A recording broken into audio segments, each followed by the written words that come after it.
Muy buenas noches a todos. Nosotros somos el equipo 9 y yo, Rodrigo David, de parte del equipo 9, voy a exponer lo que es la toxicología forense. Vamos a primero que nada definir qué es la toxicología forense. La toxicología forense es esa rama de esta ciencia que es la toxicología que aplica métodos tanto de química analítica como de química clínica, farmacología e incluso criminalística y criminología para la investigación médico-legal y las consecuencias de la investigación en casos de envenenamientos, fallecimientos y probables uso o abuso de sustancias. Ahora,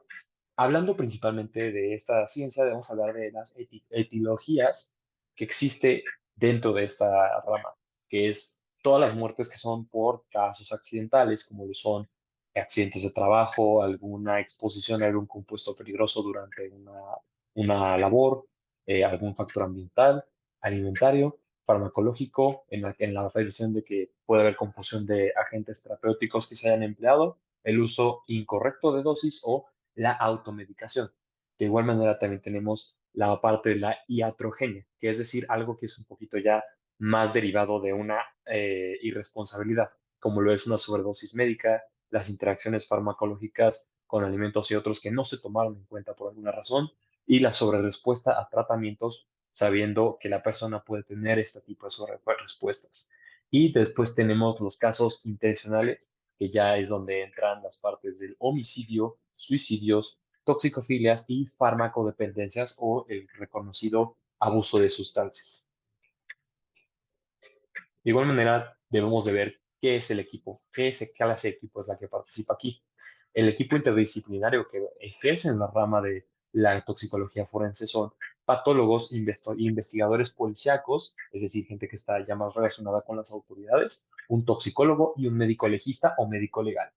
De igual manera, también ellos hacen un uso de evidencias que son olores, escenarios, buscan cómo se limpian las escenas del crimen o cómo se puede inferir que se limpió una escena del crimen, la presencia de fluidos corporales como vómitos, sangrados, orina, heces, etcétera, y etcétera.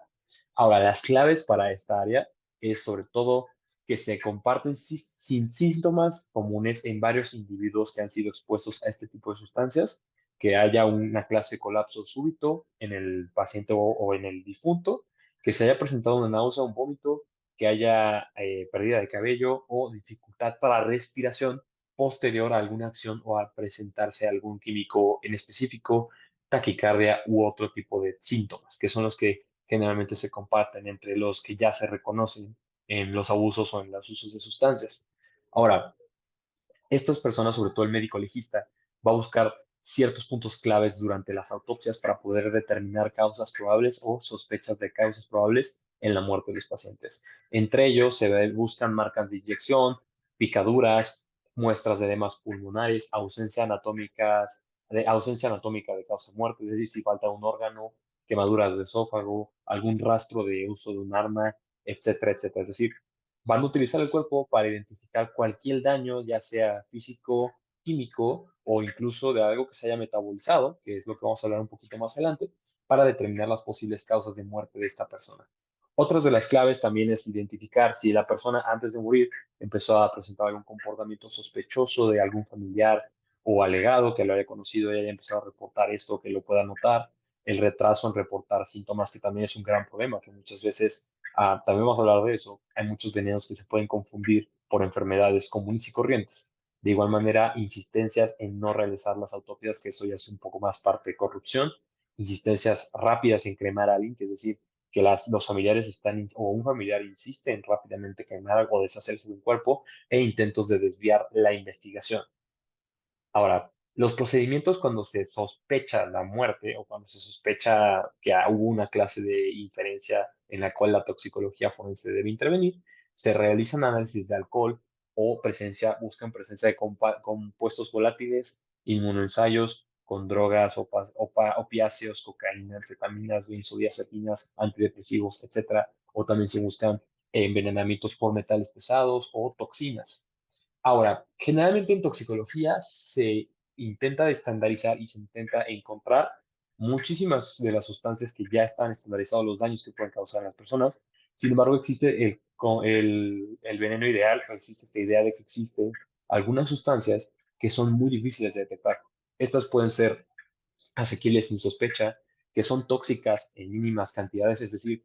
que una cantidad muy chica es suficiente para matar a una persona y esas son muy difíciles de identificar y es uno de los grandes retos de la toxicología forense hoy en día. De igual manera, tenemos sustancias que son incoloras, insaboras e inodoras, pueden esconderse en alimentos y bebidas, que de esta manera es más difícil para las personas, las víctimas, detectar la presencia de estos. E igualmente se busca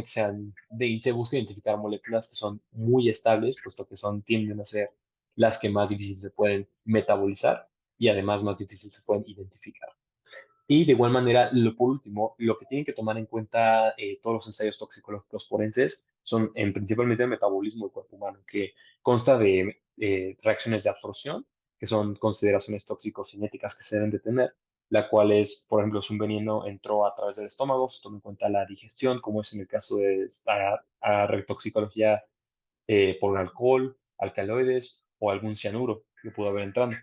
También tenemos la parte respiratoria, que es la forma en la que el cuerpo va a metabolizar o va a intentar excretar o va a intentar eh, tratar los gases o vapores venenosos o tóxicos que uno esté respirando y que pues difícilmente pueden ser detectados a menos de que se revisen los pulmones, en lo cual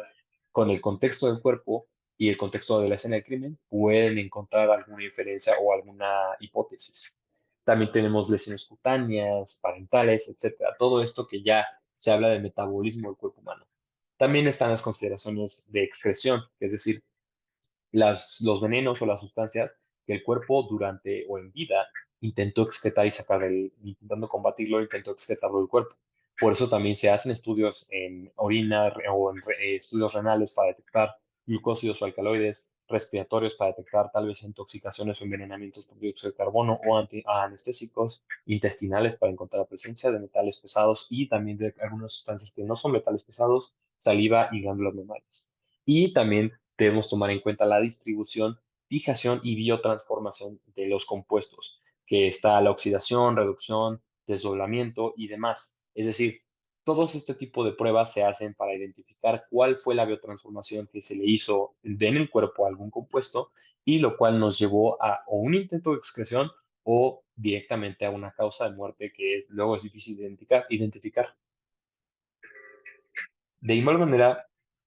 y ya para concluir, la toxicología forense realmente se encarga de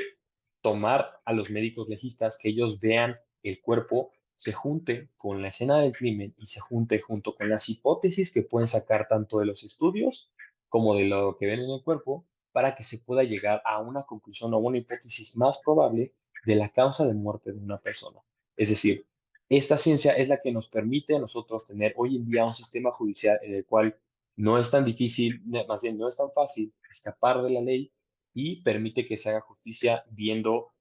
a nivel íntimo y a nivel específico cuáles fueron las herramientas o qué fue lo que se utilizó para posiblemente o para haber matado a alguien.